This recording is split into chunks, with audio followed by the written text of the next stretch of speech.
시간에 우리가 봉독한 로마서 13장 8절부터 10절 말씀 본문을 가지고 율법의 완성, 이웃사랑이라는 제목으로 함께 말씀을 나누기를 소망합니다. 기독교, 특히 우리 개신교를 대표하는 이미지가 무엇입니까? 라고 사람들에게 물어보면요, 대부분의 사람들은 사랑과 나눔을 대답을 합니다. 물론 우리 예수님을 믿는 우리 성도들에게는 기독교의 개신교의 이미지가 무엇입니까? 그럼 예수님, 천국, 영생, 구원 이런 이야기가 나오겠지만 불신자들에게는 사랑과 나눔이 개신교의 가장 큰 이미지입니다. 그럴 수밖에 없는 것이요, 전 세계 어느 나라 어느 곳에서나 가장 먼저 개신교 선교사가 가서 그 지역사회에서 하는 일은 복음의 전파도 있지만 구제와 봉사의 사역입니다. 즉 이웃사랑의 사역을 가장 먼저 행하게 됩니다. 지금 우리나라에서도 파송된 선교사들이 가 있는 세계 곳곳에서는 선교사들이 가서 가장 먼저 하는 일은 학교를 세우고, 그리고 그곳의 유치원과 또한 가난한 이들을 돕는 구제사역을 통해 현지인들에게 가까이 다가서는 모습을 살펴볼 수가 있습니다. 우리나라에서도 예외는 아니었는데요, 선교사들이 우리나라에 처음 와서 한 일은 복음 전파와 함께 학교를 세우고, 그리고 병원을 세우고, 가난한 이들을 돕고 사회의 인식을 깨닫게 하는 그 일에 교회가 앞장섰습니다. 이런 모습은요, 바로 교회는 어려운 사람을 돕는 곳, 교회는 사랑이 넘치는 곳, 교회는 가난한 자를 돕는 일에 앞장서는 곳이라는 인식이 있게 되었고요. 거기와 함께 또 우리 예수님은 사랑이잖아요. 예수님께서 사랑의 말씀을 하시고 사랑으로 인류를 구원하셨다는 사실은 모든 사람이 알죠. 그래서 예수님의 사랑의 이미지와 함께 결부되어서 개신교라고 하면 사랑과 나눔의 이미지가 형성되게 되었습니다. 참 올바르고 감사한 이미지 형성이라고 우리가 볼 수가 있죠. 하지만 최근에 들어서 불신자들에게 당신들이 왜 그렇게 교회를 비난하고 비판을 합니까? 라고 물어보면 가장 큰 이유로 드는 것이 바로 교회에서 이웃사랑이 부재하다는 사실을 듭니다. 교회는 부자가 되어가는데, 교회는 엄청난 건물을 짓는데, 어마어마 으리으리한 건물을 짓는데 그 건물을 평일에는 펑펑 놀리고 또한 그것에 투자하는 돈에는 아낌없이 쓰면서 가난한 자들과 이웃사랑하는 일에는 예전처럼 나서지 않는다, 돕지 않는다라고 말합니다. 성경에 대해서는 알지 못하는 사람들도 어디서든지 이웃사랑이 힘써야 된다는 얘기는 들어가지고요, 그걸 빌미로 우리 교회의 모습들을 비난하는 말을 하고 있습니다. 자, 그럼 우리 교회를 포함해서 대한민국의 개신교회들이 어떻게 해야 될까요? 이웃사랑의 모습을 보여야 합니다. 그러면 간단해요. 비난받을 일이 없어지겠죠. 사라지겠죠. 비난받을 일을 스스로 만들지 않으면 됩니다. 교회 건물을 아름답게 짓더라도 그 건물을 평일에는 사회에 봉사한다든지, 아니면 사람들이 생각할 때 그 교회는 그만큼 많은 좋은 일을 하기 때문에 저 정도 건물은 지어도 돼 라고 이야기할 정도의 선응을 보시면 됩니다. 왜 우리가 이웃사랑에 나서야 될까요? 단지 사람들의 시선과 이목적인 집중 때문에 나서야 할까요? 이웃사랑의 모습을 왜 회복해야만 할까요? 모두가 우리가 잘 알고 있다고 생각하는 답이 있지만, 오늘 다시 한번 말씀을 통해서 왜 우리가 그래야 되는지, 왜 이웃사랑에 나서야 되는지 함께 답을 찾고요, 이웃사랑을 위한 이 시대의 방법을 한번 고민하고 떠올려고 찾아보는 시간이 되고자 합니다. 우리가 우리의 이웃들을 사랑해야 되는 이유는 첫 번째로, 이웃사랑은 하나님께서 우리에게 주신, 예수님께서 우리에게 주신 가장 큰 계명에 속하기 때문입니다. 마가복음 12장에서는 한 서기관이 예수님께 다음과 같이 질문을 합니다.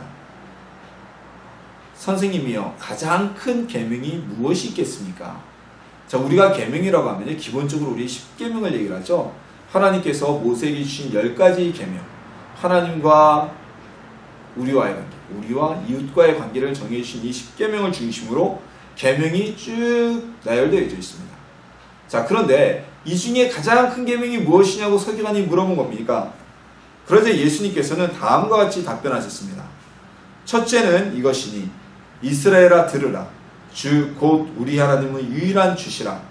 내 마음을 다하고 목숨을 다하고 뜻을 다하고 힘을 다하여 주 너의 하나님을 사랑하라 하신 것이요, 둘째는 이것이니 내 이웃을 내 자신과 같이 사랑하라 하신 것이라. 이보다 더 큰 계명이 없느니라. 가장 큰 계명은 10계명 1계명도 아니고 2계명도 아니고 가장 큰 계명은 우리의 몸과 마음과 정성을 다하여 하나님을 사랑하는 것. 그렇죠. 하나님 사랑이 제일 큰 계명이죠. 그리고 이어서 나오는 두 번째 큰 계명은 바로 나의 이웃을 내 자신과 같이 사랑하라는 것입니다. 그래서 이 두 가지 계명이 가장 큰 계명이라고 우리 예수님은 말씀하셨습니다. 자, 계명이 무엇입니까? 계명은요, 지켜야 할 약속된 명령입니다. 이 계명은 지켜도 되고 지키지 않아도 되는 선택권이 부여된 것이 아닙니다. 이 세상의 법에도요, 두 가지가 있어요. 두 가지. 법률이 있고요, 조례가 있습니다. 조례. 자, 여러분들 법률은 무엇이냐면요, 법률은 지키지 않으면 처벌받는 겁니다. 법률을 지키지 않으면 범법자가 됩니다. 그래서 범칙금을 받든지 법에 형벌을 받게 되어 있습니다. 근데 조례안이라고 있습니다. 조례안. 이 조례안은요, 법률이 아닙니다. 법률의 하위권에 있어서 행정명령으로 발의하는, 행정부에서 발의하는 어떤 규약인데요. 이 조례는 어겨도 처벌을 받지 않습니다. 그러니까 과태료는 물을 수 있습니다. 여러분, 과태료는 벌금이 아닙니다.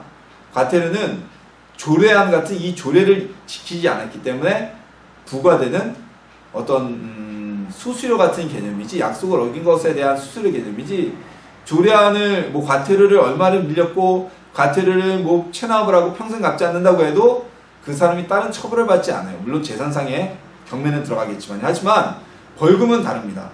벌금은 법을 어겨서 우리가 내야 되는 거기 때문에 벌금을 납부하지 않잖아요. 그러면은 지명수배가 돼요. 몇 개월 동안, 일정 기간 동안 벌금을 납부하지 않는다. 그럼 법원에서 지명수배를 내려서 그 사람을 체포하게 되어 있고요. 벌금을 납부하든지 아니면 노역을 시킵니다. 교도소에 집어넣어서 하루에 얼마씩 쳐서 노역을 해서 일당을 갖게 만들어요. 이게 차이입니다.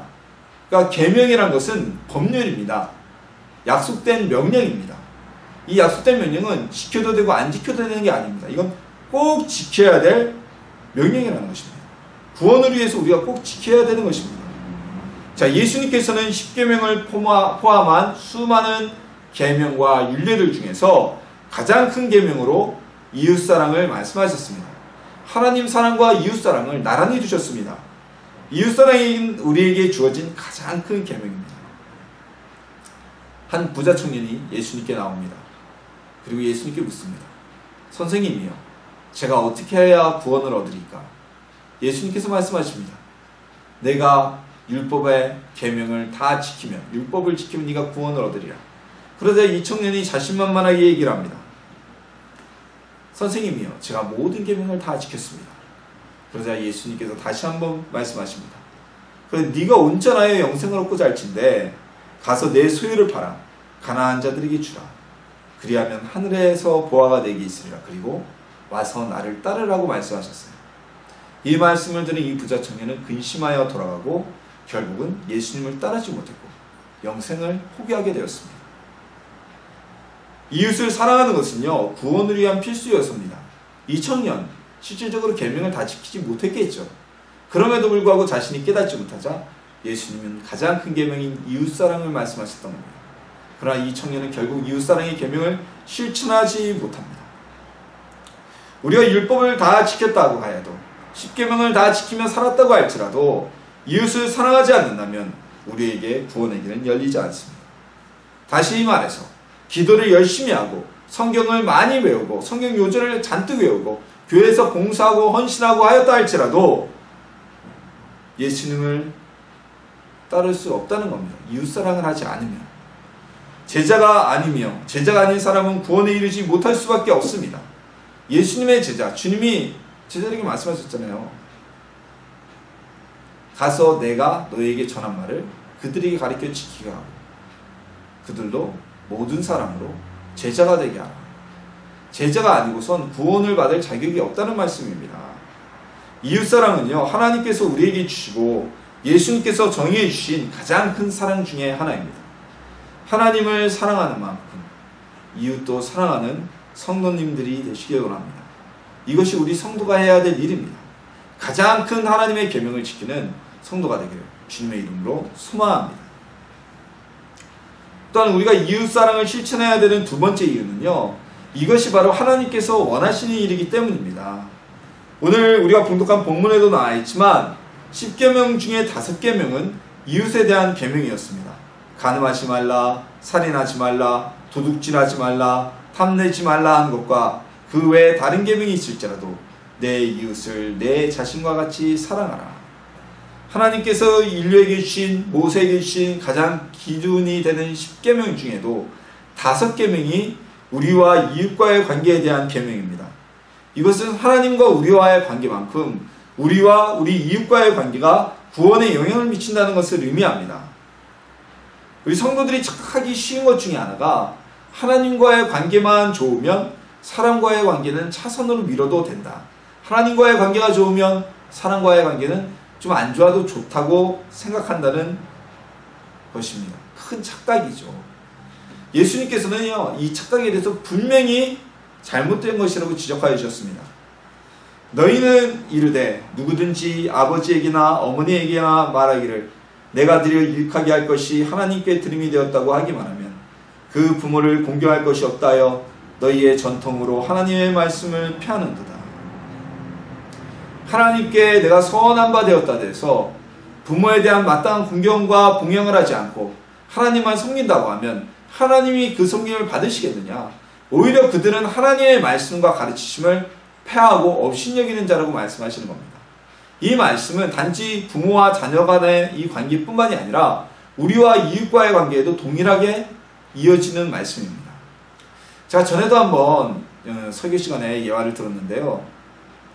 우리나라에 굉장한 부자였던 재벌에 속했던 분이 계십니다. 장로님이셨고, 근데 그분이 탈세를 하고 분식회계를 해서 재판을 받고 실형을 받게 됐고요. 그리고 지금도 벌금이 상당히 체납이 되어 있습니다. 근데 방송 탐사보도에서 그분 댁을 이 세금 추징팀이 들어갔어요. 돈이 없다고 묻는다고 하니까. 근데 뒤져보니까 막 집안에서 금부치도 나오고 그랬단 말이죠. 그래서 체납팀이 이거 압수하겠다고 하니까 그 부인 되시는 권사님이, 그분도 지금 대단한 기독교재단의 이사장인데요, 이런 말씀을 했어요. 이거 가져가면 큰일 난다고. 이건 하나님께 드림받은 거라고. 자, 오늘 우리가 나눈 말씀에 비춰보면 바른 얘기일까요? 아닌 얘기일까요? 옳지 않은 얘기입니다. 그렇죠? 그러자 그 체납관도 예수님을 믿는 사람이었나 봐요. 공무원이 하는 말이 이거 세금 내는 것이 하나님께 더 기뻐하시겠는데요? 그 말을 했어요. 자, 두 가지 논리적 오류에 빠져 있었습니다. 그분은요. 첫 번째, 하나님께 드림받아 있으면 그 예물이 교회가 있어야지 왜 자기네 집에 있을까요? 하나님의 것이면 교회가 있어야 되고, 하나님의 헌금으로 드려진 재단에 드려진 것이라면 그건 재단 사무실에 가 있어야지 왜 그것이 자기 집에 있을까요? 그리고 두 번째, 그 공무원의 말과 같이 예수님께서 분명히 우리와 세상과의 관계에서 우리가 당연히 바쳐야 될 세금에 대해서는 가이사의 것은 가이사에게, 하나님 것은 하나님에게, 그리고 우리가 지난주에 말씀 나눴다시피 로마서에서 살폈듯이 마땅히 이 세상에 복종할 자에게 복종하고 세금을 바칠 자에게 세금을 바치라고 말씀하셨는데 왜 그 세금을 체납해가면서 집안에 돈을 쌓아놨을까요? 하나님이 원치 아니하시는 겁니다. 그걸 보고 얼마나 많은 사람들이 시험에 빠졌겠습니까? 시험에 들었겠습니까? 우리가 사람과의 관계, 예수님이 이렇게 말씀하셨죠. 너희가 누구에게 빚진 바가 있으면 먼저 그 빚을 갚고 하나님께 나아가라. 너희가 누구와 원한진 일이 있으면 해가 넘어가기 전에 그와 원한을 진 것을 해소하고 원한을 처리하고 하나님께 나아가라. 우리와 이웃관계는 이렇게 중요한 관계입니다. 하나님과 우리와의 1대1 관계만 좋다고 해서, 나와 하나님과의 관계만 사랑스럽다고 해서 주변 사람들을 무시하고 주변 사람들이 해야 될 기본적인 도리를 하지 않고 이웃과 갈등을 빚는다면 그것은 하나님이 기뻐하시는 일이 아닙니다. 그래서 교회도 될 수 있으면 요즘 교회들은 방음에 굉장히 신경을 쓰잖아요. 우리가 하나님께 예배드려야 되는 건 아주 기본적입니다. 그렇지만 우리가 당연히 해야 될 바지만 그만큼 우리도 예배를 드리기 위해서 주위 사람들에게 최대한 피해를 주지 않으려고 노력하는 모습을 보여야만 합니다. 그래도 넘어가는 건 뭐 어쩔 수가 없지만, 요즘에는 그런 일이 없지만 예전에 막 창문 열어놓고 찬송하고 예배드리면 주변 사람들이 시끄럽다고 항의를 하잖아요.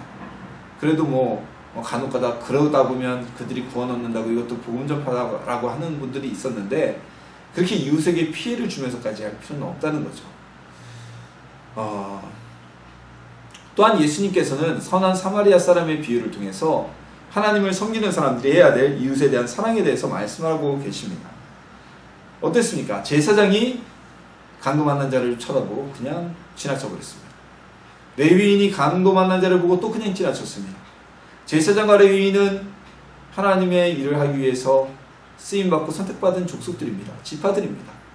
그들이 하나님을 잘 섬기고 예배를 드리고 성전에서 봉사하지만 그들은 강도 만난 자를 피해서 지나쳐 버렸습니다. 하지만 어땠습니까? 그 유대인과 원수 관계인, 민족적으로 서로 분쟁 관계에 있는 사마리아인은 그 사람을 그냥 지나치지 않고 그를 데려다가 치료하고 그가 후에 쓸 약값까지 여관에 맡기고 자신의 길을 가게 되었습니다. 하나님을 섬기는 것만큼, 어찌 보면 하나님을 섬기는 것만큼 이웃을 위해 희생하고 사랑하는 사람이 되어야 된다고 예수님은 우리에게 말씀하고 계신 것입니다. 예수님은요, 율법을 폐하기 위해서 이 세상에 오신 분이 아닙니다. 예수님은 율법을 완성하기 위해 오신 분입니다. 이 얘기는 주님이 직접 하신 말씀입니다. 이웃사랑은요, 율법을 완성하신 예수님의 제자로서 우리가 당연히 지켜야 될 또 다른 계명입니다. 사랑에는 악이 없습니다. 사랑은 서로 위해줍니다. 서로를 돌봐줍니다. 사랑은 우리에게서 나타나야 될 열매입니다. 이 사랑은 율법의 완성으로 이루어지는 것입니다. 율법의 완성자이신 예수님을 따라서 우리도 이웃사랑으로 제자의 길을 걷는 성도님들이 되기를 주님의 이름으로 소망합니다. 자, 그럼 이제는 우리는 어떻게 우리가 이웃사랑을 실천할까를 한번 고민해 봐야 됩니다. 우리나라 교회들도요, 1950년대, 60년대, 70년대까지 이 가난한 이들과 사회적 약자를 돌보는 구제사역을 많이 했습니다. 그렇기 때문에 구제사역을 통해서 그 당시에 교회를 통해 사랑을 받고 그것 때문에 예수님을 영접해서 구원받고 큰 일을 하신 분들이 많이 있습니다. 지금도 그때 예수님을 영접한 분들이 많이 계세요.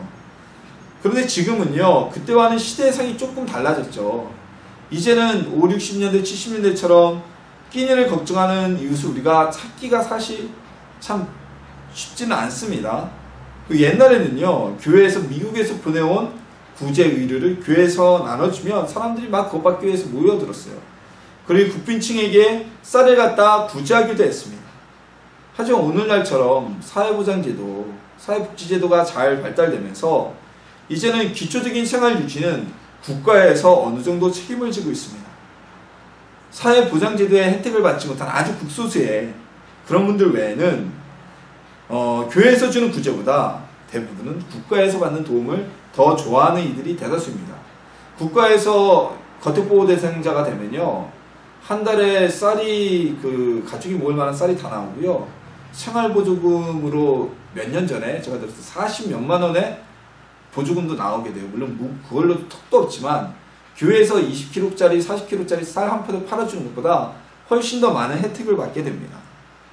그러니 이런 분들 중에는 교회에서 쌀 갖다 주면은 오히려 틱틱거리는 분들도 많아요. 이까짓 거 갖다 주면서 무슨 예수 믿으라고 예수쟁이 만들려고 하냐. 자, 한 10여 년 전에는요, 또 맞벌이 부부들의 자녀들이 방과 후에 갈 곳이 없었잖아요. 그래서 그들을 위한 방과 후 학교 사역이 우리나라 교회에서 많이 담당했습니다. 자, 그런데 이런 이웃사랑을 실천했는데 이제는 방과 후 교실 어디서 합니까? 학교에서 해버려요. 학교에서 방과 후 교실을 시행하고 있기 때문에 이 교회에서 운영하던 방과 후 교실도 점차 줄어들고 있게 되었습니다. 자, 이웃사랑의 방법은요, 시대상을 따라갈 수가 있어야만 합니다. 이 시대에 맞는 사랑의 방법을 우리가 찾고 고민해야 됩니다. 물론 지금도 노숙자들에게 그리고 아주 극빈층들에게 사랑을 우리가 베풀 수 있습니다. 그들을 돕고자 하는 사명은 우리가 할 수 있는 힘이 닿는 한 해야 됩니다. 우리 교회는요, 이웃을 돕고자 하는 사명을 가지고 있습니다. 제가 우리 교회를 개척을 준비하면서 이날의 청년들을 돕고자 하는 사명을 가지고 있었어요. 위에서 기도했어요. 청년들을 돕고자 하는 마음, 그리고 마음의 상처를 받아서 방황하는 이들을 돕고자 하는 마음을 가지고 기도했습니다. 모든 이들이 힘들다 그래요. 장사하시는 분들도 힘들고 연령대에 따라서 모두 다 힘들다고 하지만 특별히 취업이라는 무게감을 가지고 5포 세대가 아니라 이제는 7포 세대라는 이야기까지 나오고 있는 이 시대의 젊은이들을 보면서 제가 마음이 좀 짠했습니다. 제가 청년에 대한 사역에 대한 마음이 전부터 있었거든요. 가장 꿈을 꾸고 가장 희망을 품고 에너지가 넘쳐야 될 시절을 꿈꾸지 못하고 무언가에 쫓기고 취업에 성공하지 못하면 실패자가 된 것처럼 낭망하고 있는 젊은이들을 돕고 싶었습니다. 그리고 사회와 교회에서 상처받고 교회에 정착하지 못하고 방황하는 이들, 그들을 돕고 싶은 마음이 있었습니다. 그래서 우리 교회는 개척과 함께 에셀나무 심센터를 함께 창립했습니다. 우리가 심센터라고 하니까 가끔가다 오셔서 그 노숙자 심센터처럼 숙박을 제공해 주느냐고 연락이 오시는 분들이 계세요. 근데 우리 교회 심센터는 숙박을 제공하는 곳은 아니죠. 그런 장소도 없지만 일단 우리 에셀나무 심센터는 마음이 쉴 곳이 필요한 분들, 그리고 안식과 평안이 필요한 분들 누구나 와서 쉼을 얻을 수 있는 곳이 되고자 하는 마음에서 애시당초는 우리 청년들이 갈 곳 없이 방황하지 말고 커피숍 갈 돈도 없고 커피숍도 뭐 비싸잖아요. 커피 한 잔에 4,000원은 기본이니까 와서 아무나 쉴 수 있는 그런 곳이 되길 원하는 마음으로 센터를 열고 매일같이 제가 자리를 지키고 있죠.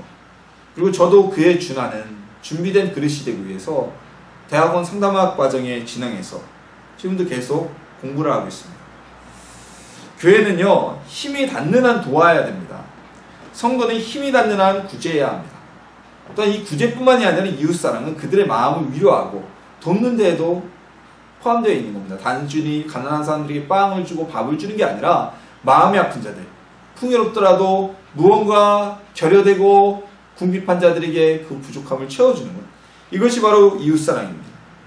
우리 영혼의 구원도 중요하고 우리 육신의 삶의 구원도 중요합니다. 왜냐하면 죽은 사람에게 우리가 전도할 수 없지 않습니까? 일단 그 사람을 살려놓고 봐야 우리가 복음을 전하고 전도를 할 수 있죠. 서울시 20대 사망률 1위가 자살입니다. 우리나라 OECD 가입국 중에 자살률 1위인 나라가 우리나라입니다. 20대 대한민국 전체적으로도 20대 사망률 1위는 자살이라고 합니다. 그들을 살려야 됩니다. 그리고 그 다음에 그들에게 복음을 전할 수가 있습니다. 다만 무조건적인 우리가 도움만 주기보다는 그냥 한 끼의 끼니를 때우고 잠시 동안의 마음의 위로만 주는 것뿐만 아니라 그들 스스로가 일어설 수 있는 방법을 제공하는 후속적인 도움이 더욱 필요합니다. 선한 사마리아 사람이 강도 만난 자에게를 치료만 해주고 단지 붕대만 싸마주고 떠난 것이 아니라 그 사마리아 사람은 자신이 급히 갈 길을 가면서 여관 주인에게 돈을 주고 자신이 떠난 이후에도 그 강도 만난 자에게 필요한 치료가 있다면 충분히 조치를 해주라고 부탁을 하고 떠납니다. 그리고 혹여 부족함이 있다면 내가 돌아오는 길에 꼭 당신에게 그 돈을 갚을 것이니 충분한 후속 조처를 해달라고 떠났습니다. 이것은 우리가 사람들을 도울 때, 이웃을 사랑할 때 한 번의 도움뿐만이 아니라 그들이 지속적으로 일어설 수 있도록 끊임없는 사랑을 베풀어야 된다는 것을 말씀하고 있습니다. 전도를 할 때 내가 전도하기 위해서 한 번 가서 그 집에 도움을 주는 것이 아니라 내가 이제 그 사람이 교회 왔으니 됐어, 나는 할 일 다 했어 하고 외면하는 것이 아니라, 관심을 끊는 것이 아니라 끝까지 혼자 일어설 수 있을 때까지 지속적으로 관심을 갖고 도와주는 것이 우리의 해야 될 일입니다. 지금도 한 끼의 양식과 잠자리를 걱정하는 도움이 필요한 이들이 존재합니다. 우리는 이들을 외면해서는 안 됩니다. 도울 수 있는 대로 도와야만 합니다. 마음이 아파서 마음의 상처가 커서 정착하지 못하고 방황하는 이들이 있습니다. 우울한 삶을 놓치지 못하는 이들이 있습니다. 내가 스스로 인생의 패배자라고 생각하여 자포자기한 이들이 있습니다. 우리는 내가 할 수 있는 이웃사랑이 무엇인지 기도하며 고민하고 이웃을 돕는 일에 열심을 내는 하나님의 자녀들이 되기를 소망합니다. 우리 교회에 주신 것은 청년들을 위한, 그리고 마음이 상하고 방황하는 이들을 위한 사명입니다. 그들을 한 번 와서 커피 한 잔 주고 한마디 말로 위로하는 것이 아니라 그들이 지속적으로 하나님을 만날 수 있도록 위로하고 전하는 주님의 자녀가 될 수 있기를 예수님의 이름으로 소망합니다. 우리는 모두 하나님의 사랑을 받은 자들입니다. 우리는 하나님을 사랑해야 됩니다. 그리고 예수님께 감사해야 됩니다.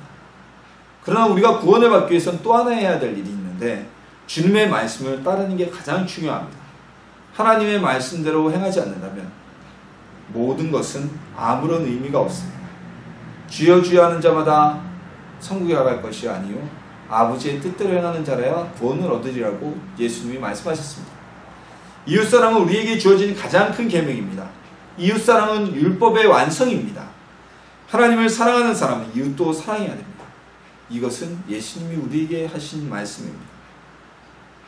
이웃을 위해 목숨을 바칠지라도 이웃에게 필요한 사랑을 위해 무엇인지 고민하고 나누며 다가가는, 우리가 이웃에게 목숨을 바치지 못할지라도 우리가 이웃에게 필요한 것이 무엇인지 나누며 고민하며 다가갈 수 있는 하나님의 자녀가 되기를 소망합니다. 그래서 이웃사랑을 실천하는 선한 사마리아인이 되시기를 예수님의 이름으로 축원합니다.